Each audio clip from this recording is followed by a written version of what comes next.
Bonsoir à tous et bienvenue dans ce 13h. Le ministre conseiller à la Défense, à la Sécurité et en charge de la décentralisation, Rachid Igbadamassi, a visité le site du marché moderne de Gema pour constater l'avancement des travaux.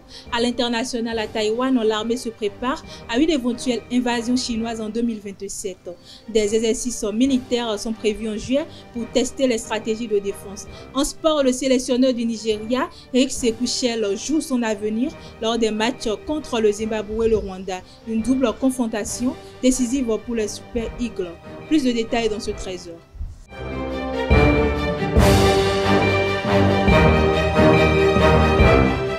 À nouveau, bonsoir mesdames et messieurs. Comme je l'ai annoncé tout à l'heure dans le sommaire, le marché régional moderne de Gema à Parakou prend forme. Lundi 17 mars, le ministre conseiller à la Défense, à la Sécurité et en charge de la décentralisation, Rachid Igbadamassi, a visité le site pour constater l'avancement des travaux. Une visite marquée par l'optimisme qui rappelle l'importance des infrastructures pour le développement local. Suivez ce reportage au micro de Moudine Lawani. Même si vous êtes contre le lièvre, sachez qu'il sait courir.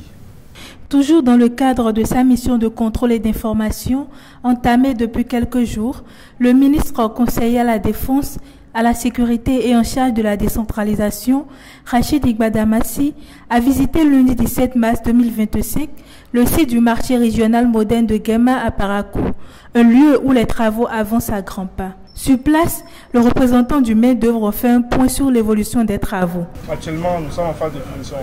Tout est achevé. Donc nous sommes juste en train de nettoyer pour pouvoir livrer, donner la clé. Donc, nous sommes à un taux de 98%. Le marché est composé de la structure du marché.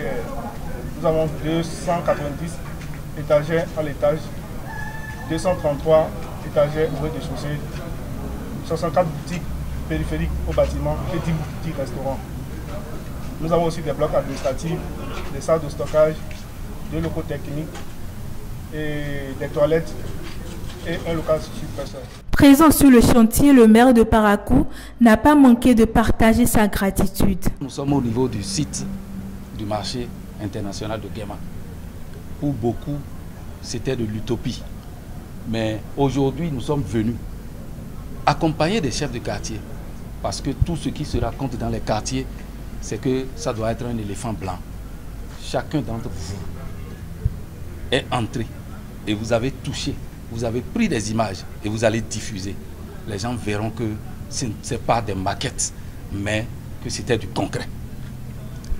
Et il faut noter que ça, ce n'est que la première phase. Parakou bénéficie encore d'une seconde phase de construction d'un marché du genre. Et de l'autre côté, il y aura l'autogare qui va être aussi réalisé.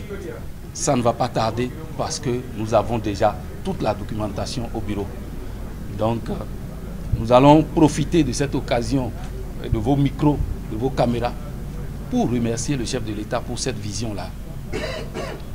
Ça aurait été peut-être la commune que nous allons mettre peut-être 20 ans, 40 ans pour réaliser ce qui est fait. C'est ça, la vision du développement. Et aujourd'hui, aucune région du Bénin ne peut se sentir délaissée. Touché par la grandeur de l'infrastructure, le ministre conseiller lui-même a exprimé des mots de reconnaissance pour ce projet et sa symbolique. Ce que je viens de voir, c'est de l'inédit.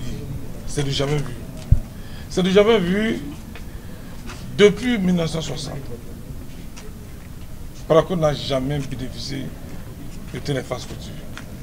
La prospérité partagée n'est pas un vain mot, c'est devenu une réalité. Parce que tout le Bénin est un chantier.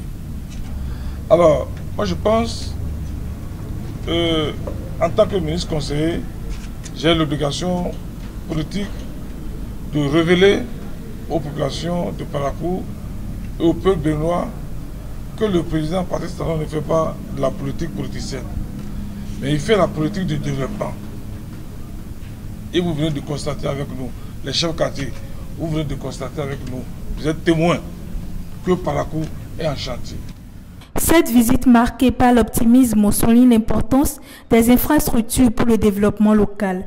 Le marché régional moderne de Guéma est attendu avec impatience, symbolisant un avenir prometteur pour le commerce et l'économie du département. Un commerçant de produits tropicaux a été abattu par un policier à Bouka dans la commune de Kalalé le lundi 17 mars 2025, provoquant la colère des habitants. Des affrontements ont éclaté, entraînant des actes de vandalisme et l'incendie de biens appartenant aux forces de sécurité aux autorités locales. La tension reste vive, tandis que la population réclame des explications et des mesures pour faire la lumière sur ce drame. Dans une lettre adressée à la jeunesse béninoise, le politologue Issa Richard Boni Ouorou s'insurge contre les manœuvres de certains acteurs politiques cherchant à instrumentaliser les jeunes pour servir leurs intérêts.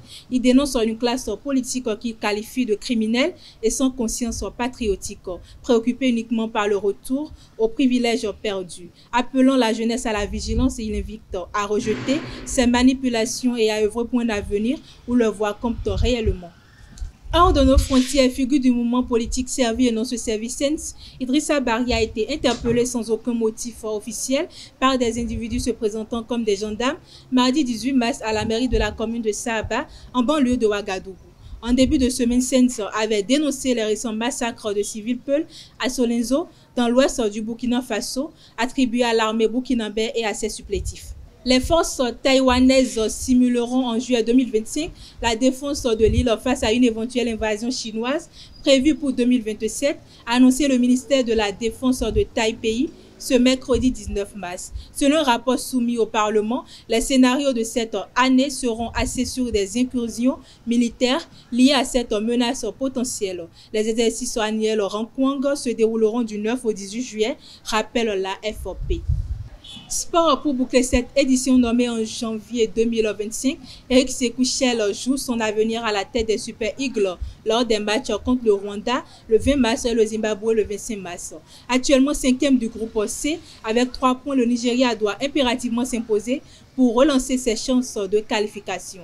Face à une sélection en difficulté et une fédération exigeante, le technicien malien doit rapidement trouver la bonne formule tactique. En cas d'échec, son avenir sur le banc nigérien pourrait être compromis. Cadre de l'équipe nationale des Comores, Youssouf Mtchangama, 33 ans, garde les pieds sur terre malgré une campagne réussie en qualification pour la CAN en 2025. Conscient du chemin parcouru en près de 15 ans avec les Kolankates, il aborde avec sérénité le défi d'une qualification à la Coupe du Monde. En attendant, il se concentre sur le match d'ouverture face au Maroc en décembre, une rencontre qui s'annonce comme une grande fête du football. C'est tout pour ce 13h. Merci de m'avoir suivi. À très bientôt.